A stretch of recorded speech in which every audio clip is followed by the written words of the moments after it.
है रामचंद्र सोरेन और आप लोगों को मैं मिलाऊंगा जेपीएससी 2019 की जो उत्तीर्ण किया है शांतनु कुमार सिंह से।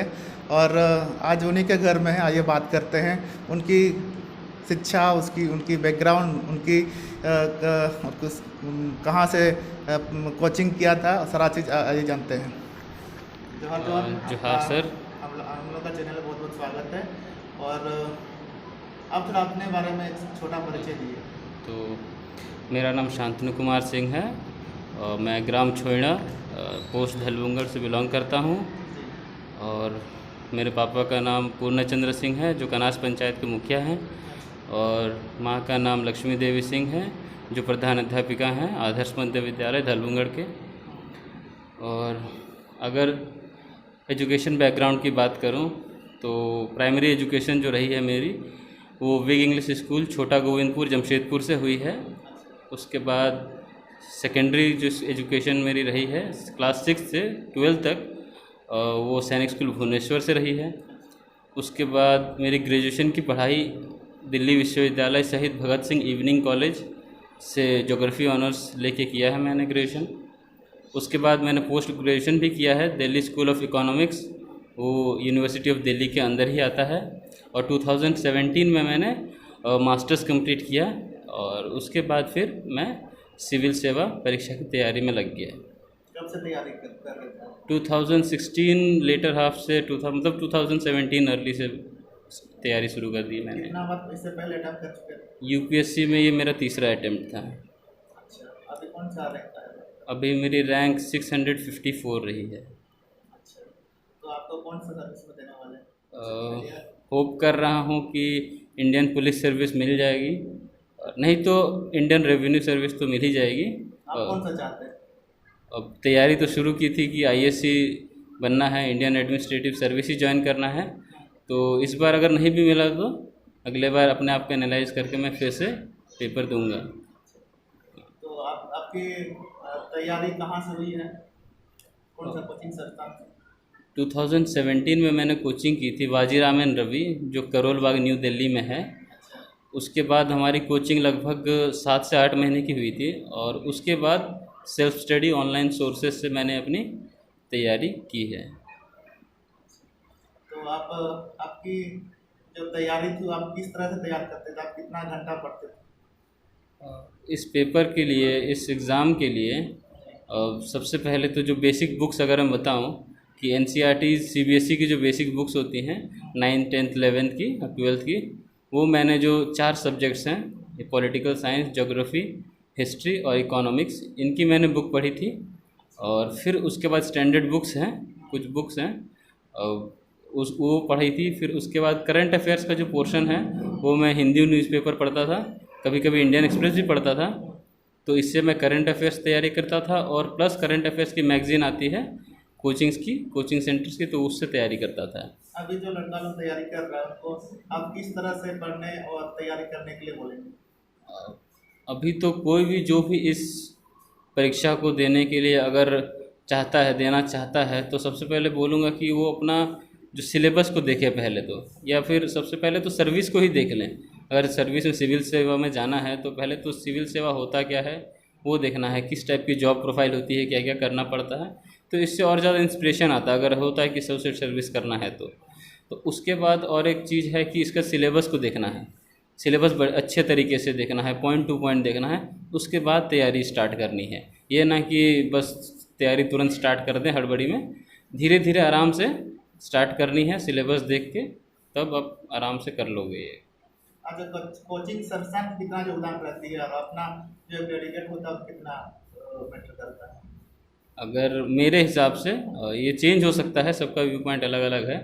मेरे हिसाब से कोचिंग और अपना डेडिकेशन जो है वो कम से कम 70% 75% ही ले लीजिए, और बाकी 25% मुझे जितना हेल्प मिला है, क्योंकि इसका जो सिलेबस अगर हम देखते हैं तो काफ़ी एक्सटेंसिव है। लोग सोचेंगे ये पढ़ना है वो भी पढ़ना है, लेकिन कोचिंग में एक दायरा बन जाता है, एक पता चल जाता है, एक बाउंड्री पता चल जाता है कि क्या फॉलो करना है, क्या पढ़ना है, क्या छोड़ना है। तो इसमें बहुत इंपॉर्टेंट होता है इस परीक्षा में कि क्या छोड़ना क्या है आपके हिसाब से, तो ये चीज़ पता चल जाता है। तो इसीलिए, और बाकी अपना सेल्फ डेडिकेशन के ऊपर है, आप कितना टाइम डिवोट करते हो, कितने सीरियसली स्टडी करते हो, और कितना आपका पर ऊपर पेशेंस है। मेरा ऐसे 3rd अटेम्प्ट हो गया था, तो पेशेंस नहीं होता तो शायद नहीं हो पाता, और कितना आप डिसिप्लिन हो, यही 3-4 चीज़ें हैं जो लगता है कि होनी चाहिए। अच्छा, जो युवा अभी तैयारी कर रहा है उनको क्या मैसेज देना चाहेंगे आप, स्पेशली हमारे समाज को? अब हमारे समाज को देखिए, हमारे समाज में अभी एजुकेशन पे बहुत ज़्यादा एम्फेसिस नहीं दिया जाता है, तो और ऊपर से युवाओं में दिक्कत यह है कि डायरेक्शनलेस हो जाते हैं, गाइड करने वाला कोई नहीं होता है। तो युवाओं को कहूँगा कि पहले तो अगर उन्हें कोई भी डाउट हो, तो अगर कोई भी अगर है पूछने वाले हैं जिनसे पूछा जा सकता है, तो उनसे निसंकोच होकर पूछा करें, गाइड लिया करें उनसे। और उनको कहूँगा कि एक लक्ष्य, एक टारगेट सेट करें कुछ एक, और ज़्यादा उससे टाइम वेस्ट नहीं होगा, भटकेंगे नहीं। एक कुछ भी डिसाइड करना है, या तो ज़रूरी नहीं कि सिविल सेवा ही करना है, अगर इंजीनियरिंग करना है किसी भी चीज़ में, जेपीएससी के लिए तैयारी करनी है, जेएसएससी के लिए करनी है, तो एक टारगेट सेट कर ले, उस हिसाब से अपना प्लानिंग करें, और एक शुरू से ही तैयारी करें, धीरे धीरे आफ्टर 12 धीरे धीरे करें, तो बाद में फिर दिक्कत नहीं होगी। और ऐसे करके किया जा सकता है, बच्चे कर सकते हैं आगे। आपकी सफलता का श्रेय किसको देना चाहेंगे? श्रेय तो किसको देना चाहूँगा, एक जन को तो नहीं बोल सकता। मेन जो मेरे पिलर्स ऑफ स्ट्रेंथ रहे हैं वो मेरे मम्मी और पापा ही रहे हैं, और उसके बाद मेरी पूरी फैमिली को मैं धन्यवाद क्या मतलब आभारी ही हूँ। इन लोग बहुत ज़्यादा मेरे से एक्सपेक्ट करते थे, मैं बाहर भी पढ़ा हूँ, तो ये हमेशा एक्सपेक्ट करते थे कि ये कुछ अच्छा ही करेगा। तो पूरे मम्मी पापा और पूरे फैमिली प्लस मेरे जो दोस्त हैं दिल्ली में, उन्होंने काफ़ी मदद की थी, हम लोग डिस्कस करते थे। और मेरे अभी तक के जितने शिक्षक, मेरे जितने टीचर्स का बहुत इंपॉर्टेंट रोल रहा है ग्रेजुएशन में, स्कूलिंग टाइम में, तो मैं सबका आभारी हूँ, शुक्रगुजार हूँ कि उन्होंने बहुत बड़ा रोल प्ले किया है मेरे लाइफ में अभी तक के जर्नी में। आप आईपीएस बनते हैं तो सबसे पहला काम क्या करेंगे?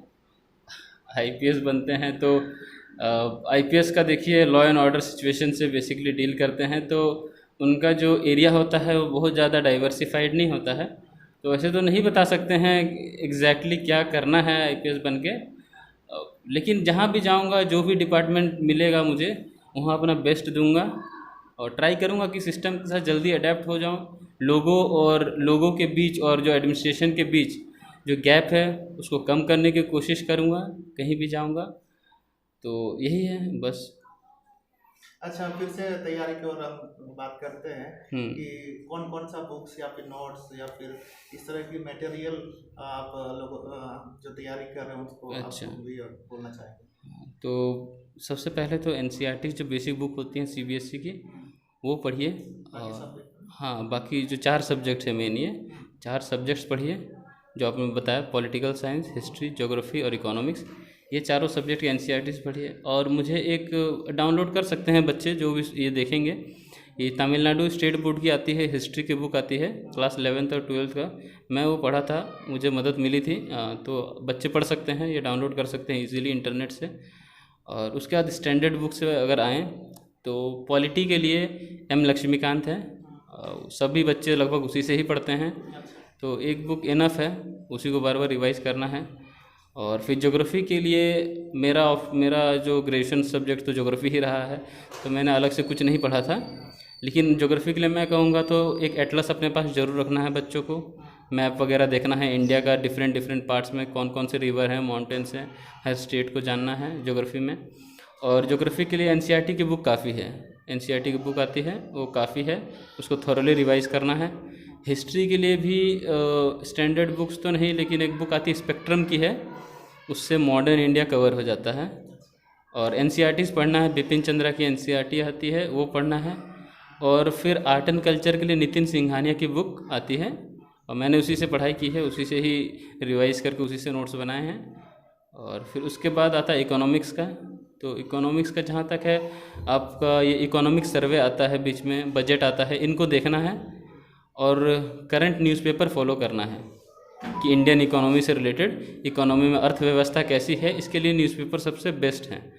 और फिर बेसिक के लिए मैं पढ़ा था श्रीराम आईएएस का नोट्स, श्रीराम आईएएस का नोट्स मैं रेफ़र किया था, वो काफ़ी हेल्पफुल थे। और फिर एक वीडियो आती है, एक मुरनाल सर करके, मुरनाल पटेल हैं, जो भी सुन रहे होंगे तो देख सकते हैं उनका वीडियो, और वो है कि हिंदी मीडियम वालों के लिए भी बहुत ज़्यादा हेल्पफुल है, क्योंकि वो हिंदी में ही समझाते हैं। तो इकोनॉमिक्स का पार्ट है, वो मुरनाल पटेल नाम के हैं सर, उनसे देख सकते हैं। अभी तो एक साइट है अनअकैडमी एक है, उनसे आप पढ़ सकते हैं। और इन्वायरमेंट का पोर्शन बहुत इंपॉर्टेंट है, पर्यावरण के बारे में, तो शंकर IAS की बुक आती है, मैंने वहाँ से पढ़ी थी। और ये सब बेसिक जो मेजर बुक्स हैं, और भी छोटे छोटे जो टॉपिक हैं कि गवर्नेंस के लिए, वो तो मिल जाएगा धीरे धीरे, बट ये मेजर थे। और बाकी करंट अफेयर्स के लिए विजन IAS का बुकलेट फॉलो करता था मैं, और न्यूज़पेपर पढ़ता था। बस इतने मेरे सोर्सेस रहे। मेरे सोर्सेस बहुत लिमिटेड रहे हैं, और लेकिन रिवाइज करना है। आपके सोर्सेस लिमिटेड रखो और रिवाइज करो, थॉरोली रिवाइज करो। सोर्सेज बहुत ज़्यादा नहीं करना है। जो भी बच्चे तैयारी कर रहे हैं, अभी ऐसा है कि ऑनलाइन मटेरियल बहुत ज़्यादा मिल जाता है, तो अपना जो मटेरियल है उसको ये नहीं कि मार्केट में देख के बहुत सारा मटेरियल खरीद लिए, नहीं, सोर्सेज लिमिटेड रखो, रिवाइज करो। रिवीजन ही इसका मेन मूल मंत्र है, इसको निकालना है तो रिवाइज करो। कंफ्यूज हो जाओगे, फिर कितना चीज़ याद रखोगे, इतना वास्ट सिलेबस है तो याद नहीं रख सकते हैं, तो इसलिए दिक्कत हो सकती है। इसलिए बेटर है कि लिमिटेड रखो। हिस्ट्री की अगर एक बुक फॉलो कर रहे हो, एक ही पढ़ो, उसी को ही थॉरोली रिवाइज करो, उसको अच्छे से पढ़ लो। ये करो तो 5-6 तो हिस्ट्री की बुक पढ़ लोगे, कंफ्यूज हो जाओगे। तो बेटर है सोर्सेज को लिमिटेड रखना है और बराबर रिवाइज करना है, ये रहेगा। तो अगला टारगेट आपका क्या है? अगला टारगेट तो अभी जो तैयारी स्टार्ट जब करी थी, जो एक इस लिस्ट में आना था मुझे, वो तो अचीव हो गया है, लेकिन मेन तो अभी शुरू होने वाला है। अभी मेरी ट्रेनिंग स्टार्ट होगी, इसके बाद की जो जर्नी है, इसके बाद की जो लाइफ होगी, वो रियल डील होगा मेरे लिए। अभी तक तो एग्ज़ाम था, चलो बैठ के पढ़ लिए, मेहनत कर लिए पढ़ाई में, बट अब मेन काम है जो करना चाहते थे, जो सोसाइटी में आके, सिस्टम में आके, अपने इस ब्यूरोक्रेसी में आके गवर्नमेंट के लिए, अपने समाज के लिए जो करना चाहते थे, अब वो करना है। जो भी टास्क मिलेगा सरकार के ऊपर से, कहीं से भी वो टास्क आएगा, वो जुडिशियसली करना है, ये सोचा है। अब फिर देखते हैं आगे। अभी तो अगर मुझे IAS नहीं मिलता है तो अगले बार फिर ट्राई करूँगा। IAS अगर मिलता है तो बेटर है, अगले बार फिर।